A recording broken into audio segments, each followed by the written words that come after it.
The Galactic Confederation had existed for over 3,000 years. 17 advanced species lived together through trade and peace talks. Most of these aliens had reached the stars long before humans built their first rockets. They had rules, customs, and a deep understanding of how to deal with new species they found. Humans were new to space travel. After years of work, they had finally built ships that could travel between stars. Their first true deep space vessel was the UES Pioneer. It was not the biggest or the most powerful ship, but it represented the hopes and dreams of all people on Earth. Captain William Carter stood on the bridge of the Pioneer as it approached the Alpha Centauri system. He was a tall man with gray at his temples and eyes that had seen much during his 30 years of service. He had been chosen to lead this mission because of his calm nature and good judgment. "Systems check complete, Captain," said Lieutenant Susan Blake from her station. "All readings normal." Carter nodded. "Keep sensors at maximum range. We're visitors here." The Pioneer had been in the Alpha Centauri system for 3 days when they detected the ships. At first, the crew thought they might be natural objects, but soon it became clear they were vessels of some kind. They moved with purpose and used energy in ways that only intelligent beings would. "First contact," Carter whispered to himself. He had trained for this moment his whole career, but no training could truly prepare someone for meeting aliens for the first time. "Open all communication channels," he ordered. "Broadcast our first contact package on all frequencies." For hours, nothing happened.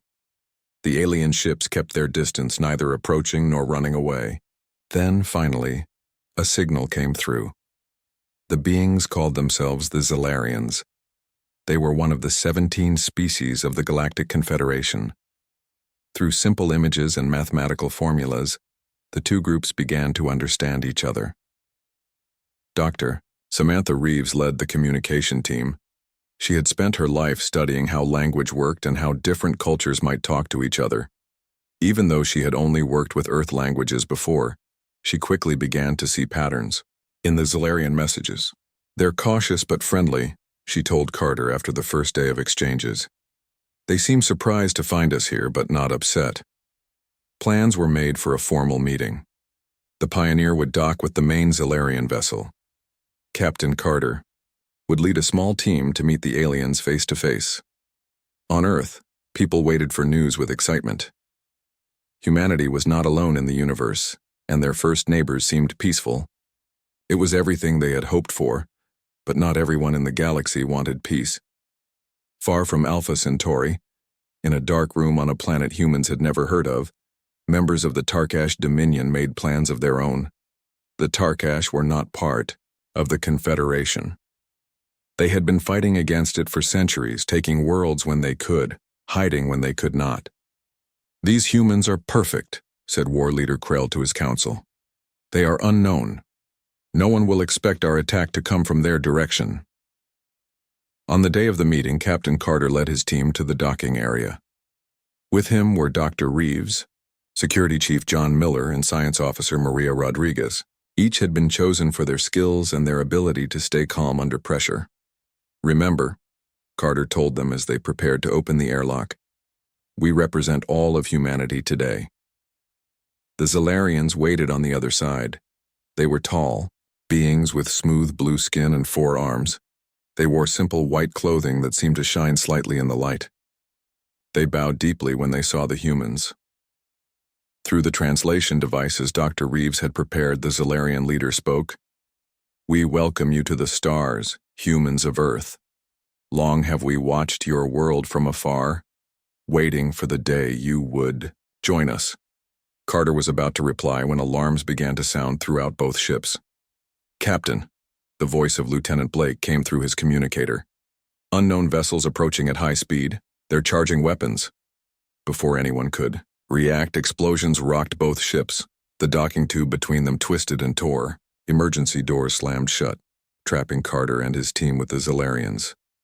Through the viewport, Carter could see new ships attacking both the Pioneer and the Zellarian vessels. They were black and red, with shapes that somehow hurt the eyes to look at directly. "Tarkash!" The Zellarian leader hissed the word like a curse. "They found us." More explosions followed. The Zalarian ship began to break apart.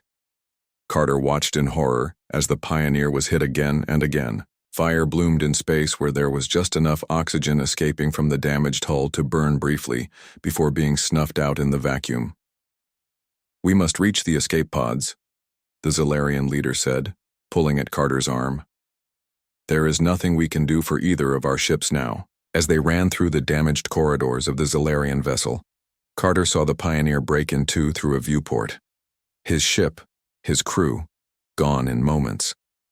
Rage and grief filled him, but he forced himself to keep moving. Only one escape pod from the Zalarian ship made it away from the battle. In it were Captain Carter, Dr. Reeves, Officer Rodriguez, and two Zalarians.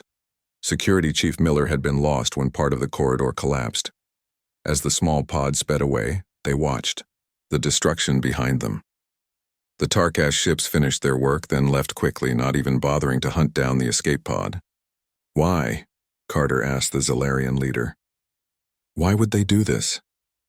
The alien's large eyes seemed to grow dim with sadness. "The Tarkash want war. They have attacked us in a way that will make it look like humans betrayed us. They will use false evidence to turn the Confederation against Earth." Dr. Reeves leaned forward. "We need to warn Earth. We need to tell them what really happened." But the small pod had limited communication abilities. By the time they were rescued by another Zalarian ship 3 days later, it was too late. The Tarkash plan had worked perfectly. Across the Confederation, news spread that humans had attacked the Zalarian fleet after pretending to want peace. Many believed it without question, as the Tarkash had planted evidence carefully. Some Zalarians tried to speak the truth, including the survivors from the meeting, but they were few, and their voices were lost in the outrage that followed. On Earth, the story was very different. All they knew was that the Pioneer had been destroyed during what was supposed to be a peaceful meeting. When Tarkash ships began to attack Earth colonies while pretending to be from the Confederation, humans believed they were being attacked by the very aliens they had tried to make peace with. For 6 months, Earth faced raids and attacks. Human colonies on Mars and the moons of Jupiter suffered the most. Each time, the attackers made sure to leave false evidence pointing to different species of the Confederation. During this time, Dr. Reeves worked tirelessly to prove what had really happened. She had recorded the attack and saved data from the Zalarian ship. She found differences between how these attackers communicated and how real Confederation members spoke. But few would listen to her. Anger had taken hold and people wanted to fight back, not listen to complex explanations. Then, finally, the truth emerged. Captain Carter had managed to return to Earth with the help of Zalarians who believed him. He brought proof of the Tarkash deception with him. Earth's response was not relief as many expected. Instead, a cold fury swept through human society. They had been manipulated, used as pawns in another species' war. Their first steps into the galactic community had been met with treachery and death.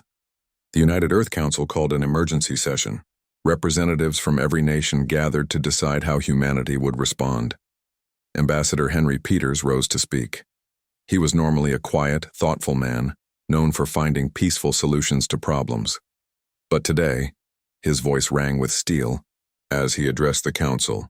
"For too long we have reacted to these attacks. We have defended when we could, mourned our losses when we could not. We have tried to understand who is truly behind this violence."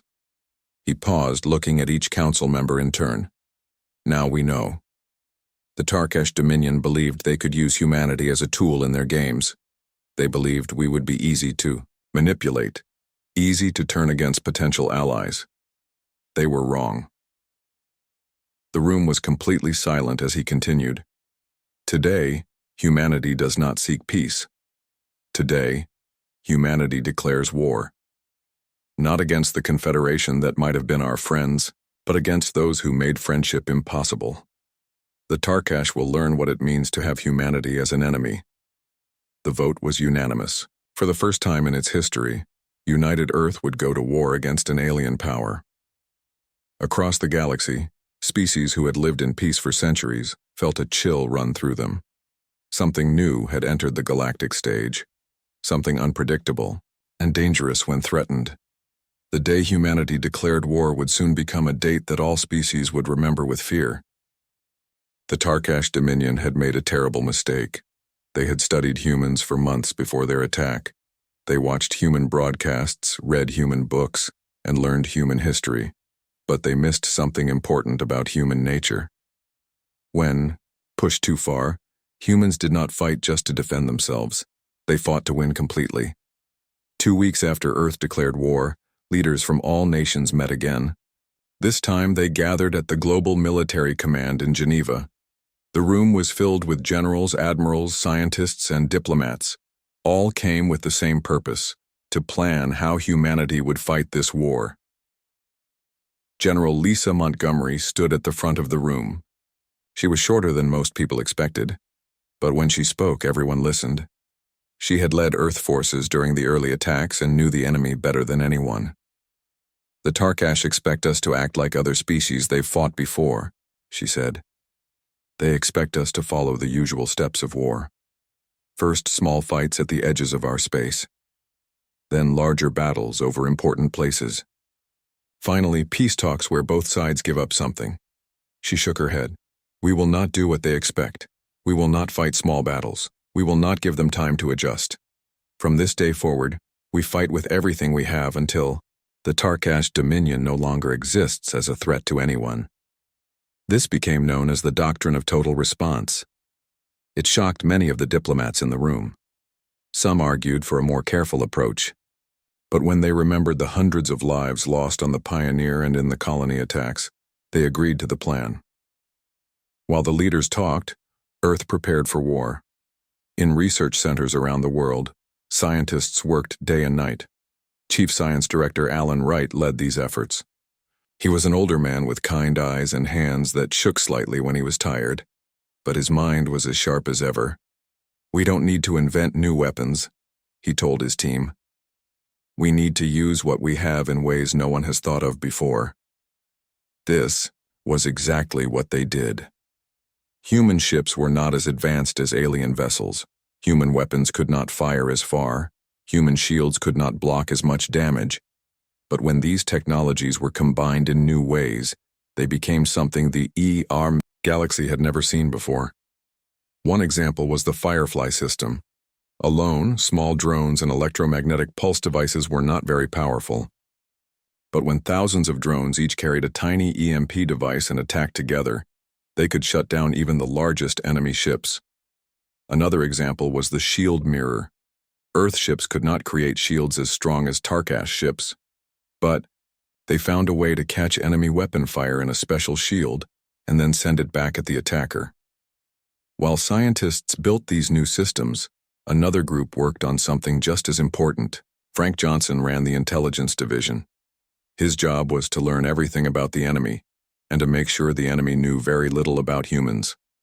"In war, information is as important as weapons," he often said. His team created the Veil of Hermes program. This program had 2 parts.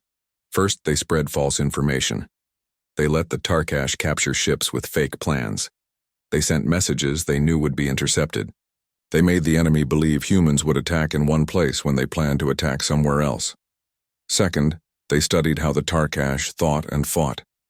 They learned that Tarkash warriors followed strict rules. They never attacked without orders from their leaders. They always used the same battle formations. They never changed plans once a fight started, even if things went wrong. Humans were different. Ship captains could change plans if needed. Soldiers could make their own decisions if they lost contact with leaders.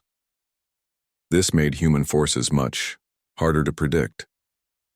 3 months after war was declared, the first big battle happened near Proxima Centauri. The Tarkash sent over 200 warships to attack the human colony there. They expected to find a small defense force that would quickly retreat. Instead, they found 50 human ships waiting. The Tarkash laughed at such a small force. But these ships were equipped with all the new systems Earth had created. They also had crews who were ready to try new tactics no one had seen before. Captain Richard Foster, led the human fleet. He was young for such an important job, but he had proven himself during the early attacks on Earth. As the enemy fleet approached, he gave an order that confused his own crew. All ships will shut down main power systems now. The human ships went dark, looking dead in space. The Tarkash fleet moved closer, thinking this would be an easy victory. When they were in perfect position, Foster gave his next order.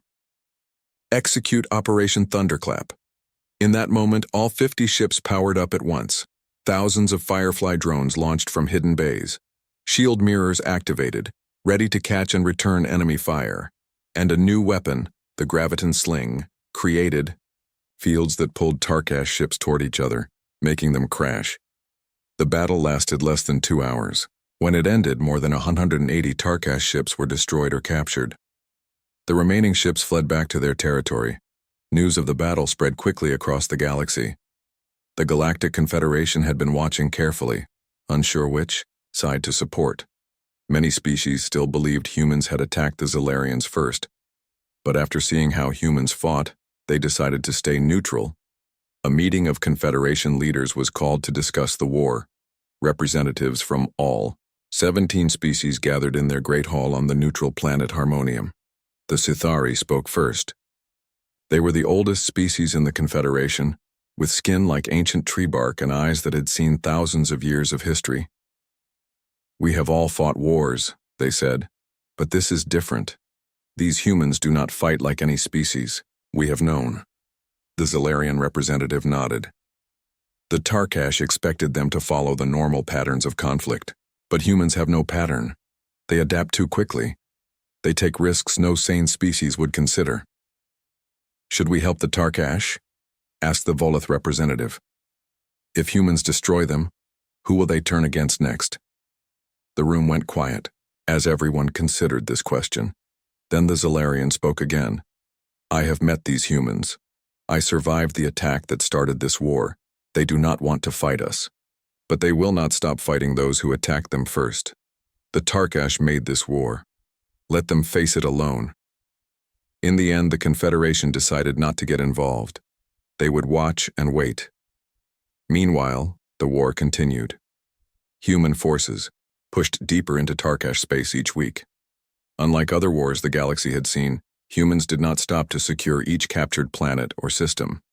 They focused only on military targets, shipyards, weapon factories, command centers, and fleets. 6. Months into the war, a Tarkash ambassador secretly contacted Earth. He offered peace talks. The Tarkash would return all prisoners and pay for damages to Earth colonies. In exchange, humans would stop their attacks and return to their own space. Ambassador Daniel Ortega brought this offer to the United Earth Council. He was a skilled diplomat who had worked for peace his whole life. Before the war, he would have accepted such an offer immediately. Now he had different thoughts. They offer peace because they are losing, he told the council. Not because they want to live peacefully with us or anyone else. If we accept, they will rebuild their forces and attack again when we least expect it. The council voted to reject the peace offer. Instead, they sent back a simple message. The war would end when the Tarkash Dominion surrendered completely. When the Tarkash received this answer, they realized for the first time that they might lose everything. They had started a war expecting an easy victory. Now they faced an enemy unlike any they had fought before. The day humanity declared war had become a day that Tarkash wished they could take back. And across the galaxy, other species watched with growing fear, wondering what would happen if humans ever turned their full power against them. 8 months into the war, the galaxy witnessed something new. Other species had fought wars before. They followed patterns and rules that had existed for thousands of years. When one side gained an advantage, they would slow down their attacks to secure their position. When they suffered losses, they would pull back to safer territory. Humans did none of these things. When they won battles, they pushed forward even faster. When they lost ships, they sent more without hesitation.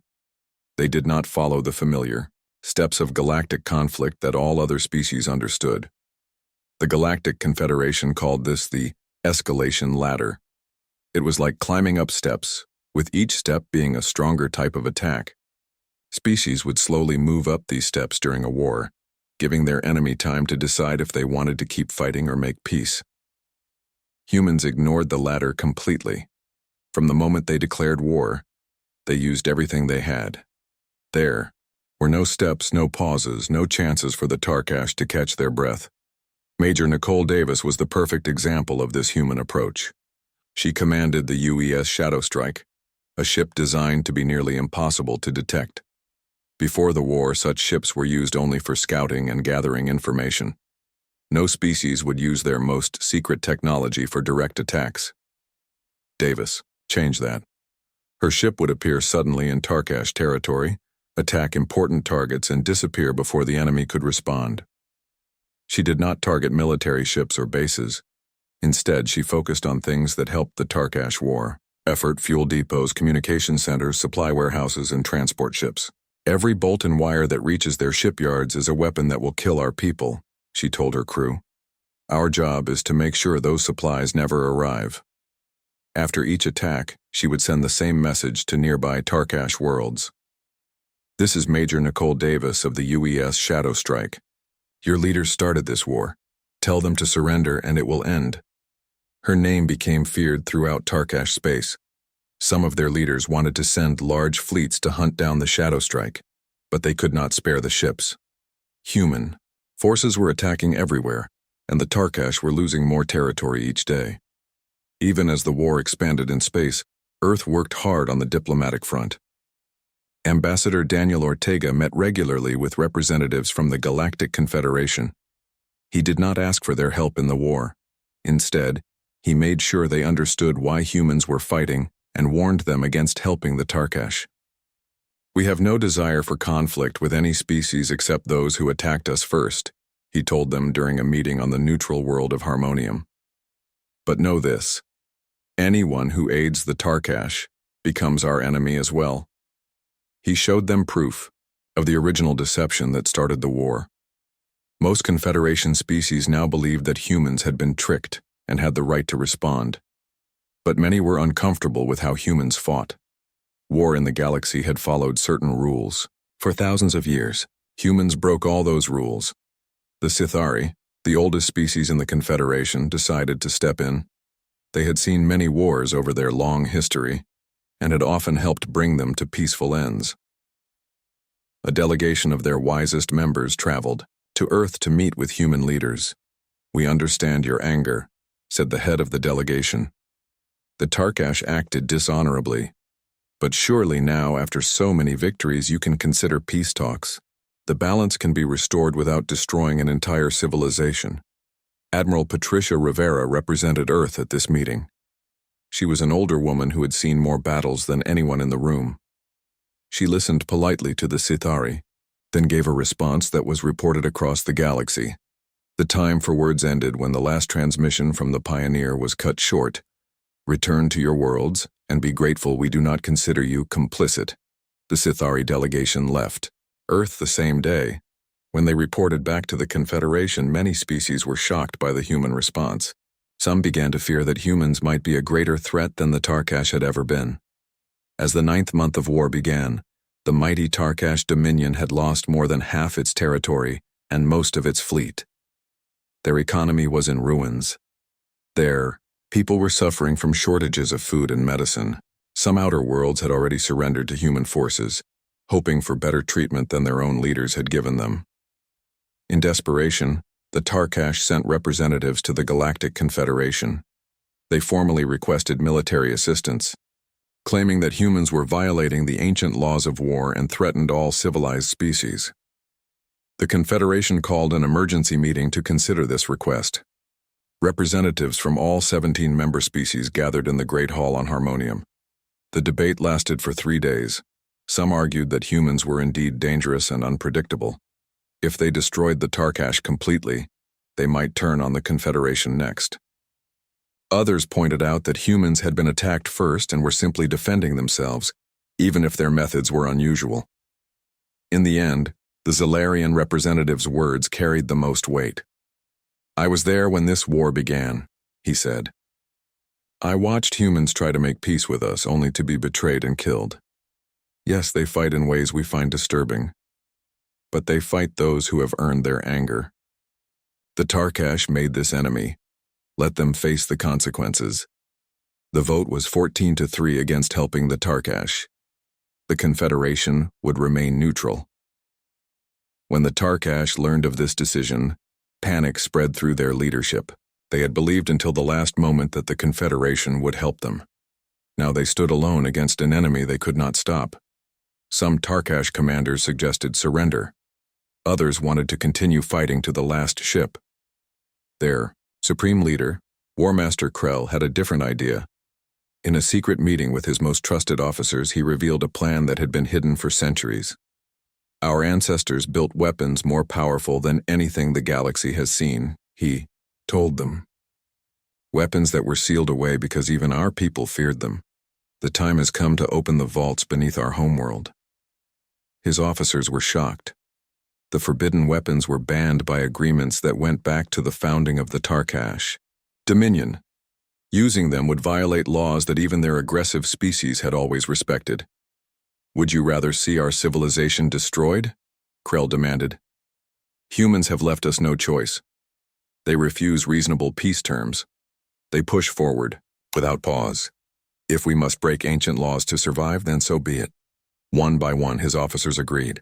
They would open the sealed vaults and unleash weapons that had not been seen in the galaxy for thousands of years.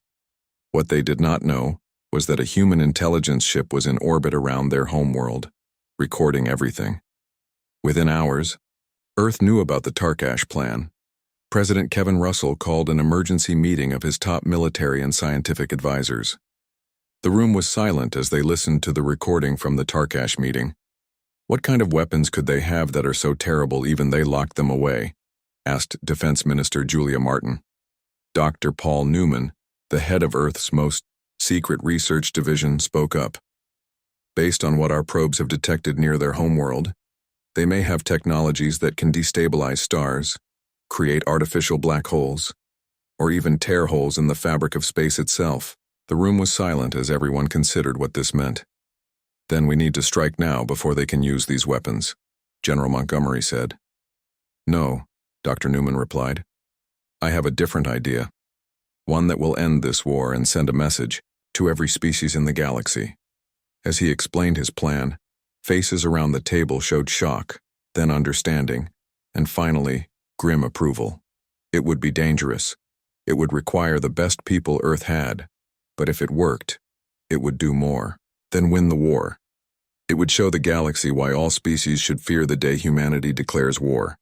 The news spread quickly through the ranks of Earth's military. The Tarkash were planning to use weapons so terrible that they had been locked away for centuries. Weapons that could destroy stars, create deadly plagues, or tear holes in the fabric of space itself. Many expected Earth to launch a full attack on the Tarkash homeworld before these weapons could be used. Instead, something strange happened. Human ships pulled back from the front lines. Attack missions stopped. For 3 days, it seemed as if Earth had suddenly decided to pause the war. The Tarkash were confused, but relieved. They used this time to strengthen their defenses around their homeworld, Tark Asher. War Master Krell ordered work to begin on opening the ancient vaults deep beneath the planet's surface.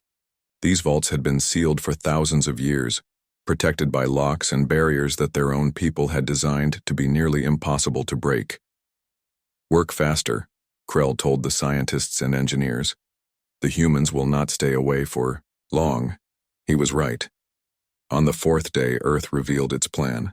It was called Omega Protocol, and it had been developed by Dr. Paul Newman. He was not a military man. Before the war, he had been a professor who studied how different species thought and made decisions. Now he used that knowledge to create a strategy that no one expected. Instead of sending a large fleet to attack the Tarkash homeworld, Earth sent a single small ship. It carried just 12 people, led by Colonel Gregory Martinez.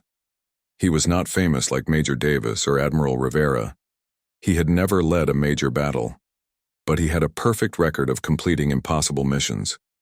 His team was made up of the best specialists Earth had, engineers who could break any security system, scientists who understood alien technology, soldiers who could fight in any environment, and linguists who could read the oldest Tarkash writing. Their ship was called the U.S. Whisper. It was even harder to detect than the Shadow Strike. It had been built specifically for this mission, with new technology that made it nearly invisible to all known sensors. The Whisper slipped past the Tarkash defenses around their homeworld, as if they weren't even there. It landed in a remote area far from any city or military base. Martinez and his team quickly moved underground, using maps that human intelligence had pieced together from stolen Tarkash data. "Remember," Martinez told his team as they moved through dark tunnels deep beneath the planet's surface, "our goal is not to destroy. Our goal is to copy, and then protect."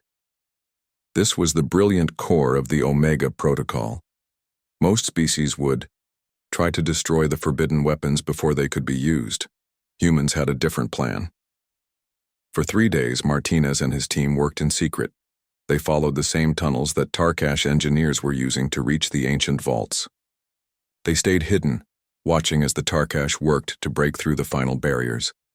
On the 4th day, the Tarkash succeeded. The massive doors of the main vault slowly opened for the first time in thousands of years. Inside were devices and data storage units that contained the most dangerous knowledge the Tarkash had ever created. War Master Krell himself came to see the open vault. He stood before the entrance, feeling proud that he would be the one to save his species from defeat. "Begin removing the devices immediately," he ordered. "We will use the star destabilizer first. The humans will surrender when we threaten to destroy their sun."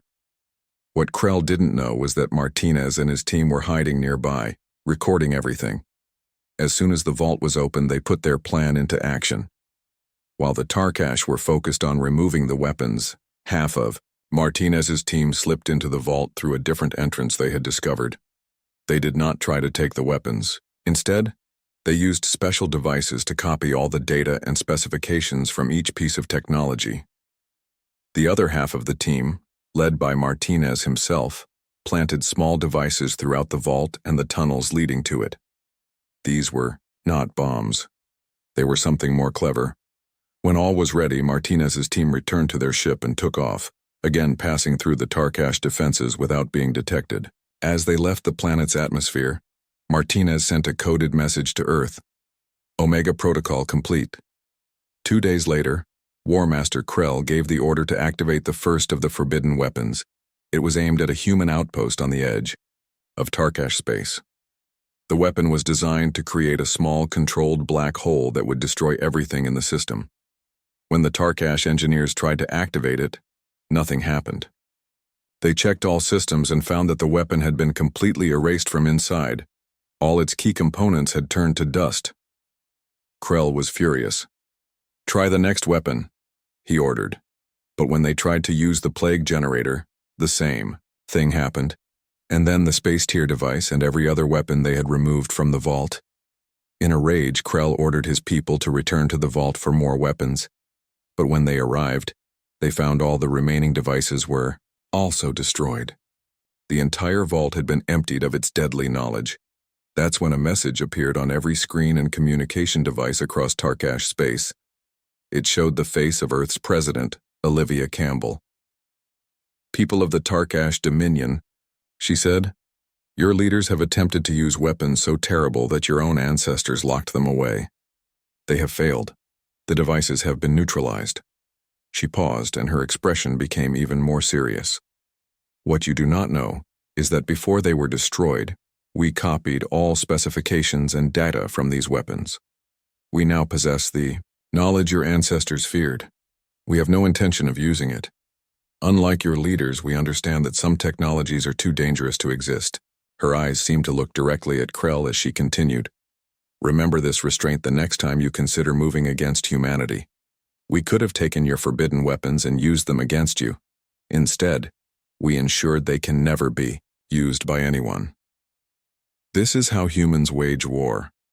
Not with blind destruction, but with careful thought and planning." The message ended, but its effect was immediate and powerful. Across the Tarkash Dominion, people began to question their leaders. If humans could have used these terrible weapons but chose not to, perhaps they were not the mindless destroyers their government claimed. On the Tarkash homeworld, several military commanders confronted War Master Krell. They had supported his plan to use the forbidden weapons because they believed it was the only way to save their civilization. Now they saw that humans could have destroyed them completely, but had shown mercy instead. "You have led us to the edge of destruction," one commander told Krell. "The humans have proven themselves more worthy of respect than our own leadership." Within hours, Krell was removed from power. The new Tarkash leadership sent an urgent message to Earth.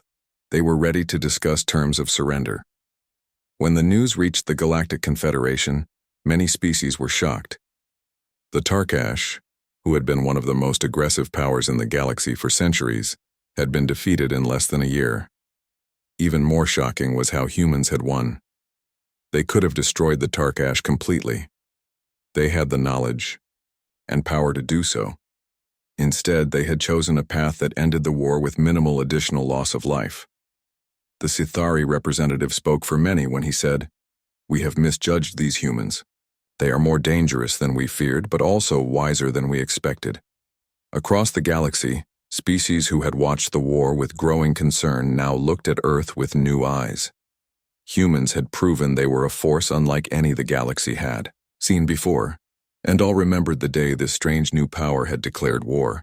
1 month after the Tarkash surrender, representatives from Earth and the Galactic Confederation met on the neutral world of Harmonium. The great meeting hall was filled with beings from all 17 species of the Confederation. Many had never seen a human in person before. The humans who entered the hall were not dressed in military uniforms as many expected. They wore simple formal clothes in blue and white, the colors of Earth. Ambassador Laura Coleman led the delegation. She was tall with dark hair touched by gray at the temples. Her eyes showed both strength and kindness. The Sithari eldest spoke first, as was tradition. "We welcome the representatives of Earth to this gathering. For too long, misunderstanding and conflict have kept us apart. Today we hope to begin a new chapter in galactic history." Coleman stepped forward and bowed slightly in the manner that the Confederation used to show respect. When she spoke, her words were translated into all the languages of the gathered species. "On behalf of humanity, I thank you for this welcome. We come here not as conquerors, but as neighbors seeking understanding. The war we fought was not of our choosing, but now that it is over, we wish to look toward a peaceful future."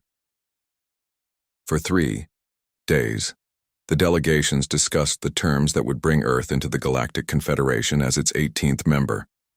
Some species were still afraid of humans and wanted special rules to limit Earth's military power. Others argued that humans had earned the right to join as equals. On the final day, Coleman addressed the entire gathering again. Her speech was recorded and shared across thousands of worlds. It became so important that years later all diplomatic students had to study it. "Humanity does not desire conflict," she said. "We explore, we create, we connect. But the galaxy has now witnessed what happens when humanity is forced to war. We do not fight for glory or conquest. We fight for total victory, then forge a better peace. Remember this.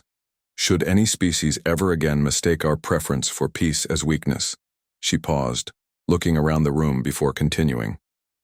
"We join the Confederation today as friends to all who seek friendship. We bring our knowledge, our creativity, and our unique perspective.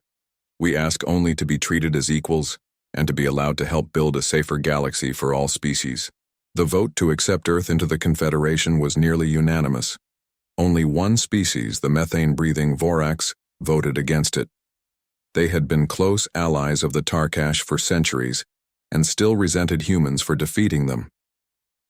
In the years that followed, many things changed in the galaxy.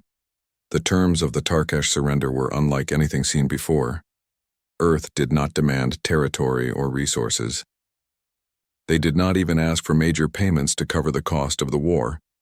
Instead, they required just 3 things: justice for those who had planned the original attack, complete demilitarization of Tarkash society, and the establishment of a new Tarkash government that would be accountable to its own people.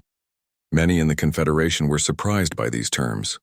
They had expected humans to be harsh or even to destroy Tarkash civilization entirely. The fact that humans showed mercy made some species respect them even more, while others became even more afraid of them.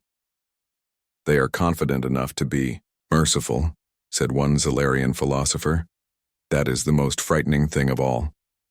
The military forces of the Confederation were also changed by contact with humans. For thousands of years they had followed the same basic strategies and rules of war. Now they had seen a completely different approach. General Eric Sullivan from Earth became an advisor to the Confederation Defense Council.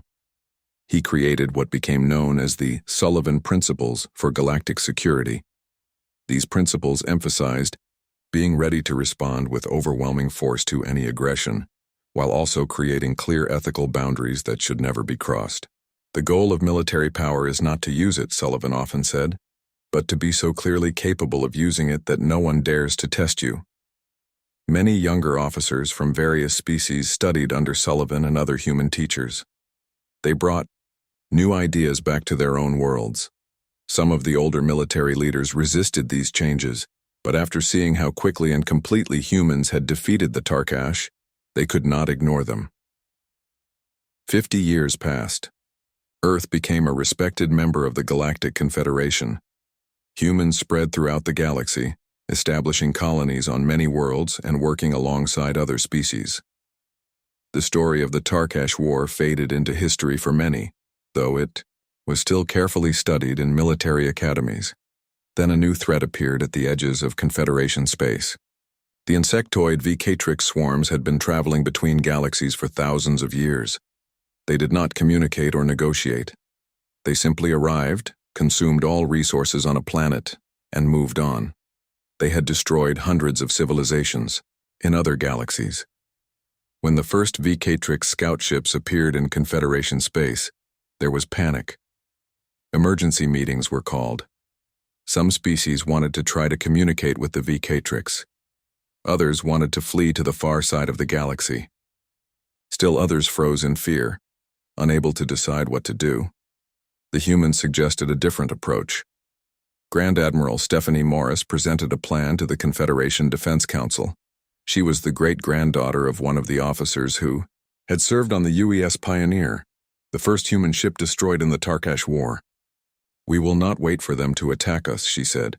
"We will not abandon any world to their hunger. We will meet them at the edge of our space with everything we have." The Council approved her plan. For the first time in its history, the Confederation assembled a united fleet with ships from all 18 member species, including many from the reformed Tarkash Republic. Morris commanded this fleet from her flagship, the UES Unity. When the main Vcatrix swarm arrived, expecting to find easy prey as they had so many times before, they instead met a prepared and united force. The battle lasted just 3 weeks. The Vcatrix were driven back with heavy losses, and special beacons were placed along the borders of Confederation space to warn of any future approach. What impressed many observers was not just the victory, but how it was achieved. Under Morris's leadership, the fleet fought with both power and precision. They destroyed the Vcatrix military vessels while taking care to capture some of their ships intact for study. They minimized civilian casualties on both sides and even managed to communicate with some of the lesser Vcatrix hives, convincing them to break away from the main swarm. After the victory celebration on Harmonium, a Sithari philosopher named Eldon Voss published what became the most famous passage in his book, The Human Paradox. "They are the only species we have encountered who abhor violence yet excel at warfare beyond all others. They create art of transcendent beauty and weapons of unmatched destructiveness. They extend friendship with one hand while maintaining a closed fist with the other. All species now understand. To earn humanity's friendship is the greatest fortune. To provoke humanity's wrath is the greatest folly." The book became required reading across the galaxy, in schools on every world. Young beings learned about the strange, contradictory humans who could be both the fiercest warriors and the most compassionate peacekeepers the galaxy had ever known. Many species even began to mark their calendars differently. They referred to the time before humans joined the galactic community as the pre-declaration era, and the time after as the post-declaration era. The day humanity declared war had indeed become the dividing line in galactic history. And whenever a new conflict threatened to break out, whenever one species considered attacking another, they would remember the story of the Tarkash War. They would remember what happened to those who provoked humanity to anger. They would remember why all species feared the day humanity declared war. Then, more often than not, they would choose peace instead.